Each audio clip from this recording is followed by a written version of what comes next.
माटी अर्पित करेंगे देश की और नमन करेंगे भारत कलश को, भारत की माटी को।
भारत के यशस्वी प्रधानमंत्री, दुनिया के सर्वाधिक लोकप्रिय नेता परम आदरणीय नरेंद्र मोदी जी, मंच पर उपस्थित भारत के गृह एवं सहकारिता मंत्री आदरणीय अमित भाई शाह जी, संस्कृति एवं पर्यटन मंत्री आदरणीय जी किशन रेड्डी जी, मंच पर उपस्थित सभी माननीय मंत्रीगण, सभागार में उपस्थित सभी माननीय मंत्रीगण, देश के कोने कोने से आए हुए मेरे हजारों युवा साथियों एवं मीडिया से आए हुए मेरे प्रिय मित्रों, सबसे पहले तो मैं आधुनिक भारत के रचनाकार, शिल्पकार, देश के प्रथम गृह मंत्री लौह पुरुष सरदार पटेल जी की जयंती पर उनको शत शत नमन करता हूं, वंदन करता हूं।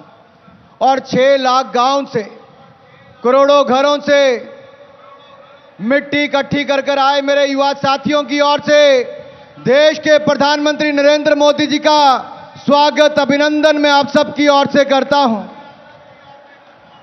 भाई और बहनों, ये नरेंद्र मोदी जी की ही सोच थी कि आज के युवाओं को गांव से मिट्टी एकत्र करके देश के स्वतंत्रता सेनानियों को, वीर सैनिकों को वंदन करें, मिट्टी को नमन करें। 1992 में एकता यात्रा चलाकर आतंकवादियों को चुनौती देकर भी लाल चौक पर तिरंगा लहराने वाले नरेंद्र मोदी जी ही थे। 2012-13 में सरदार पटेल जी का भव्य प्रतिमा बनाने के लिए देश के करोड़ों किसानों के इस्तेमाल किए गए औजारों को लोहा इकट्ठा करके आज दुनिया की सबसे बड़ी प्रतिमा बनाने का काम भी आदरणीय नरेंद्र मोदी जी ने एकता मूवमेंट चलाकर ही किया था। और अब मेरी माटी मेरा देश, देश के करोड़ों घरों से मिट्टी एकत्र करके देश के युवाओं को विकसित देश बनाने की और प्रेरणा देने वाले नरेंद्र मोदी जी ने आज देश की एकता और अखंडता का एक वृहद दृश्य यहां पर देखने को दिखता है कि कैसे देश के हजारों युवा इकट्ठे होकर आए हैं।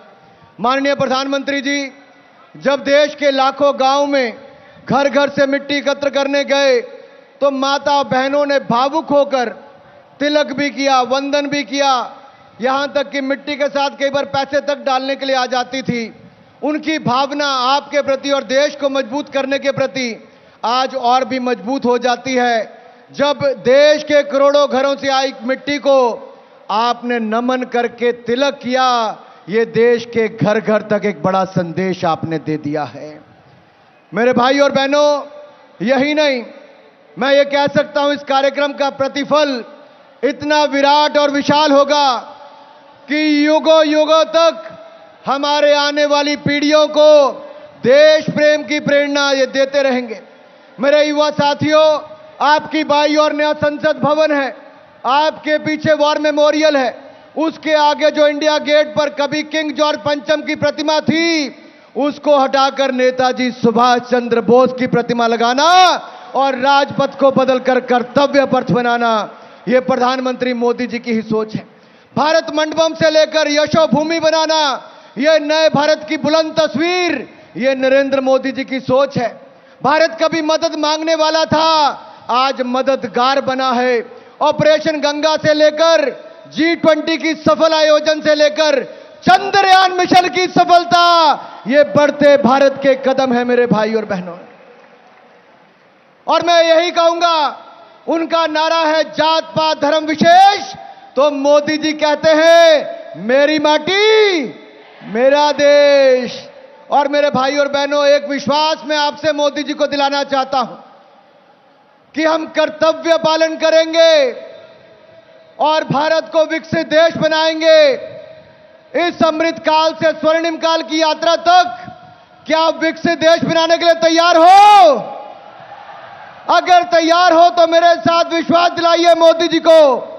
भारत माता की, भारत माता की, भारत माता की। मोदी जी का यही संदेश, मोदी जी का यही संदेश, मोदी जी का यही संदेश, युवाओं का यही संदेश। मोदी जी, आप नेतृत्व करते रहिए। देश का युवा आपके नेतृत्व में भारत को विकसित राष्ट्र बनाने के लिए तैयार है। आपका एक बार फिर बहुत बहुत स्वागत, अभिनंदन। जय भारत, जय हिंद। बहुत बहुत आभार माननीय श्री अनुराग सिंह ठाकुर जी का।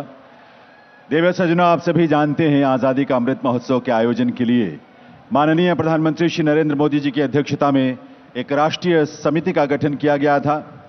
इस बृहद भव्य और व्यापक महोत्सव को बेहतर निष्पादन के लिए माननीय गृह एवं सहकारिता मंत्री श्री अमित शाह जी के अध्यक्षता में नेशनल इम्प्लीमेंटेशन कमेटी का गठन किया गया था।